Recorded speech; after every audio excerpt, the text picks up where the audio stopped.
HM घाटमाता news.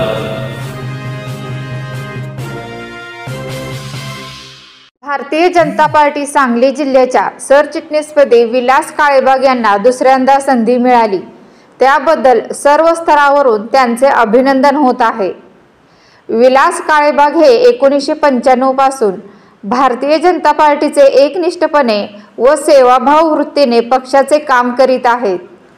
त्यांनी आतापर्यंत युवा मोर्चा अध्यक्ष, भाजपा तालुका अध्यक्ष, उपाध्यक्ष, सरचिटणीस, त्याचबरोबर जिल्ह्यामध्ये जिल्हा उपाध्यक्ष, ओबीसी मोर्चा जिल्हाध्यक्ष व सरचिटणीस अशा विविध जबाबदाऱ्यांवर काम केले आहे।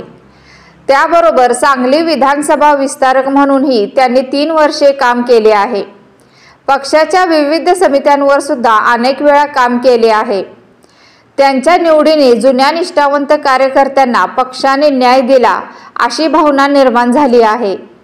श्री विलास काळेबाग यांनी या निवडीबद्दल प्रदेशाध्यक्ष माननीय रवींद्रदादा चव्हाण, पालकमंत्री चंद्रकांतदादा पाटील, आमदार गोपीचंद पडळकर, मकरंद देशपांडे, जिल्हाध्यक्ष सम्राट महाडिक यांनी माझ्यावर विश्वास दाखवून मला पुन्हा एकदा सरचिटणीस म्हणून काम करण्याची संधी दिली, त्याबद्दल आभार मानले व दिलेली जबाबदारी पूर्ण क्षमतेने सांभाळण्याची ग्वाही दिली। गेली 10 वर्षे पूर्णवेळ कार्यकर्ता म्हणून जिल्हाभर काम करत असताना आलेल्या अनुभवातून पार्टीचा प्रभाव वाढवण्यासाठी काम करीन असे सांगितले। भारतीय जनता पार्टीची सांगली जिल्ह्याची टीम जिल्हा अध्यक्ष सम्राट बाबा महाडिक यांच्या नेतृत्वाखाली येणाऱ्या नगरपालिका, पंचायत समिती, जिल्हा परिषद निवडणुकीमध्ये भारतीय जनता पार्टीचा झेंडा फडकवेल असा विश्वास दिला।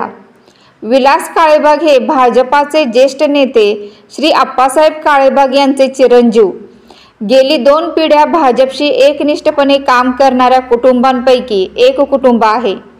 हे कुटुंब 1970 पासून जनसंघ जनता पार्टी व भाजपशी एकनिष्ठ आहे।